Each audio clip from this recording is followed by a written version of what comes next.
Congresswoman. Hey, listen, thanks for hanging around. I think I'm the last speaker, so stay tuned. We got something special for you.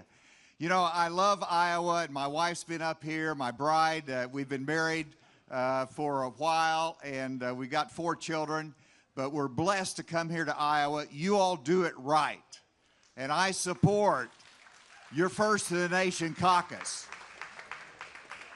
And so, you know, as I campaign around Iowa, though, there's a question always comes to me, because you look at it seriously, and you got President Trump running, and you got about 8 other candidates that are running, and you ask the question, what distinguishes you from all the other candidates? Isn't that a question you ask?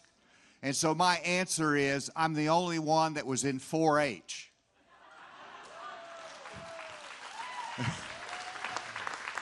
Now, that's not all joking, because I think it's important for Iowa that you have somebody that grew up on a farm, that understands small communities, that understands the values of faith, helping your neighbors, and that's what my dad and my mom taught me.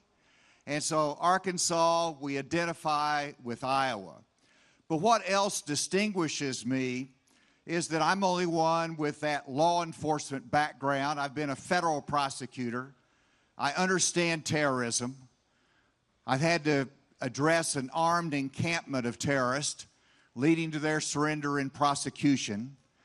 I was head of the DEA. I understand the challenge that we face with fentanyl in our communities today. And I applaud Governor Reynolds for what she's done in educating our communities. But we also have to go after the supply. That's what I did as head of the DEA, dealing with methamphetamine, dealing with club drugs, dealing with cocaine. We've got to do that with fentanyl as well. I understand what it means to lead in times of crisis.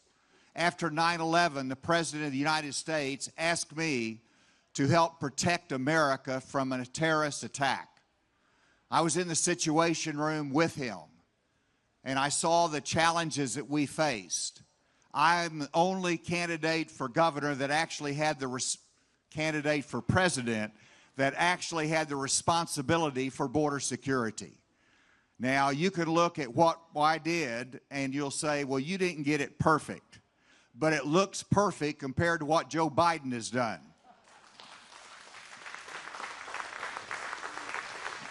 I know what needs to be done, and that is you've got to give more resources to the Border Patrol.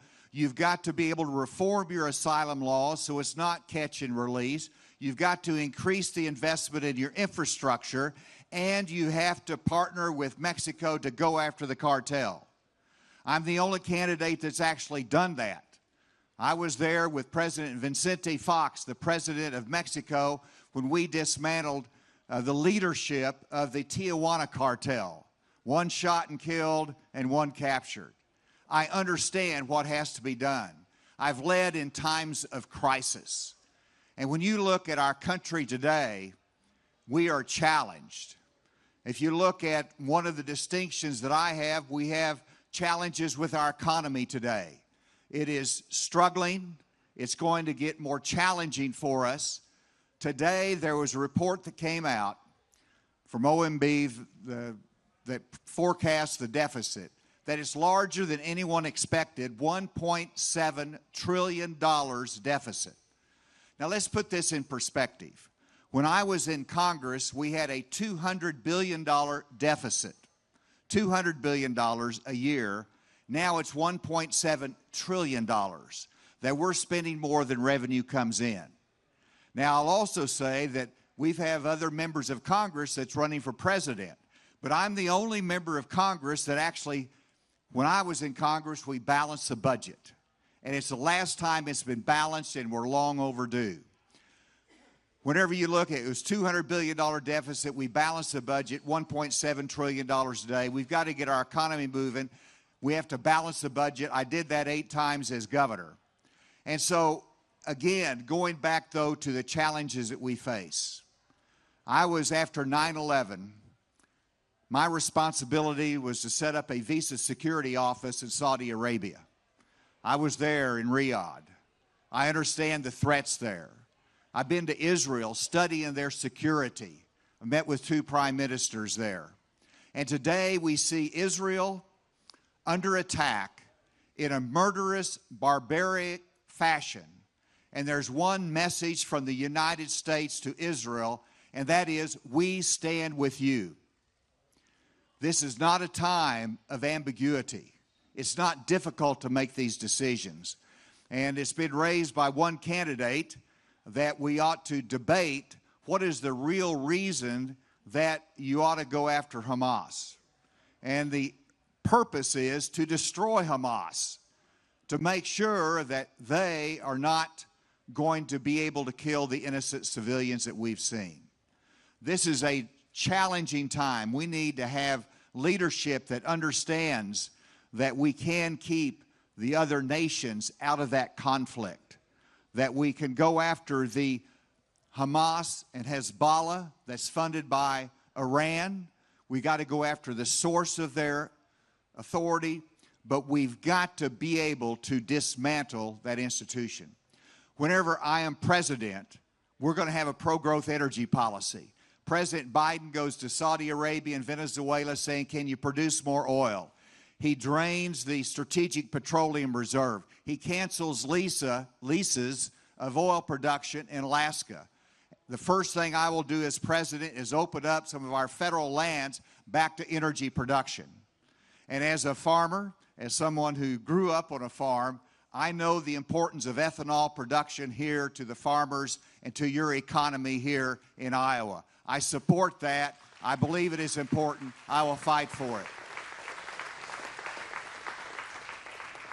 You look at what I will do as president. I know what has to be done with border security. I've been there, done that. I know what has to be done with our addictions that we have in America and how we educate and provide more rehabilitation. But we also have to go after the source of those supplies. I know how to do that. I've balanced the budget. We've got to reduce federal spending so we can get our economy back on track. And yes, we need to have a strong and firm America that is confident, that deters aggression, and we have to be able to make sure that we can compete against China. There's a candidate, former president, that says we ought to put a ring around America. I'll just tell you briefly, we don't need a 10% tariff on all of our friends that want to produce goods to sell in the United States of America. We can compete. It would hurt our farmers if we had a protective tariff like that. We depend upon the global market. We want to sell our products overseas. Thank you for the opportunity to be with you. I need your support in the Iowa caucus, asa2024.com. I have experienced the American story. Let's make sure the American dream is there for everyone. Thank you, and God bless you.